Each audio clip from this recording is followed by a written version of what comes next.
അതായത് പത്മനാഭസ്വാമി ക്ഷേത്രം നമുക്കറിയാം ഏറ്റവും കൂടുതൽ വളരെ നന്നായി പുരാതന കാലം മുതൽ തന്നെയുള്ള എല്ലാ ആചാരങ്ങളും എല്ലാ അനുഷ്ഠാനങ്ങളും അതുപോലെ തന്നെ പരിപാലിച്ചു പോകുന്ന ക്ഷേത്രങ്ങളിലൊന്നാണ് ശ്രീ പത്മനാഭസ്വാമി ക്ഷേത്രം. സങ്കല്പമനുസരിച്ച് പുത്തരിക്കണ്ടത്ത് വിളയുന്ന നെൽക്കതിരുകളാണ് ഭഗവാന് നിറപുത്തരിക്കായി അവിടെ പ്രയോജനപ്പെടുത്തുന്നത്, അതിനെ ഉപയോഗിക്കുന്നത്.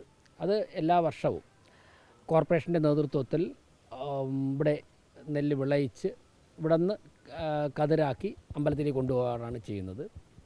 മനസ്സിലാക്കാൻ സാധിച്ചത് കഴിഞ്ഞ ചില വർഷങ്ങളിൽ ഇവിടെ വിളയിക്കാൻ സാധിക്കാത്തത് കൊണ്ട് പുറത്തു നിന്ന് കതിർ കൊണ്ടുവന്നായിരുന്നു ഈ ചടങ്ങ് നിർവഹിച്ചതെന്നാണ് മനസ്സിലാക്കാൻ സാധിച്ചത്. തെരഞ്ഞെടുപ്പിന് മുൻപ് തന്നെ ഞങ്ങൾ ജനങ്ങളോട് പറഞ്ഞിരുന്നു, NDA നേതൃത്വത്തിലുള്ള ഭരണസമിതി അധികാരത്തിൽ വരുമ്പോൾ പുത്തരിക്കണ്ടത്ത് തന്നെ ഞാറ് വിളയിച്ച് ഭഗവാന് നിവേദിക്കും, നിറപുത്തരിക്കായി കാഴ്ചവെക്കുമെന്ന് പറഞ്ഞിരുന്നു. അതിൻ്റെ ഭാഗമായിട്ടാണ് ജൂൺ ജൂലൈ മാസങ്ങളിലാണ് വരുന്നത് നിറപുത്തരി വരുന്നത്. അപ്പോൾ വിളയുന്നതിന് പാകമാകുന്നതിന് വേണ്ടി ഇപ്പോൾ തന്നെ ഈ ഏപ്രിൽ മാസത്തിൽ തന്നെ നടേണ്ടതായിട്ടുണ്ട്. നമ്മുടെ പാളയം കൃഷി വകുപ്പ് മേധാവികൾ ഉൾപ്പെടെ ഇവിടെയുണ്ട്, അഗ്രികൾച്ചർ ഓഫീസർ ഇവിടെ ഉണ്ട്.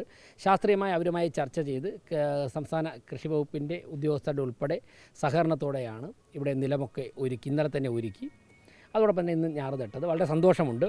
ഈ പുത്തരിക്കണ്ടം മൈതാനത്തിൽ തന്നെ പുത്തരിക്കണ്ടത്ത് തന്നെ ഞാറ് നട്ട് അവിടെ നിന്നും വിളയുന്ന നെൽക്കതിരുകൾ പത്മനാഭസ്വാമി ക്ഷേത്രത്തിൽ നിറപുത്തരിക്ക് സമർപ്പിക്കാൻ സാധിക്കുമെന്നുള്ളതിൽ വളരെയധികം ആത്മവിശ്വാസമുണ്ട്, സന്തോഷമുണ്ട്. ആ ചടങ്ങാണ് ഇവിടെ നിർവഹിച്ചത്.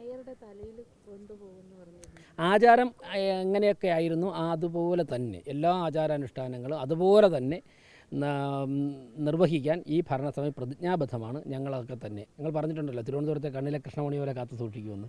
തീർച്ചയായിട്ടും അങ്ങനെ തന്നെ ഉണ്ടാകും.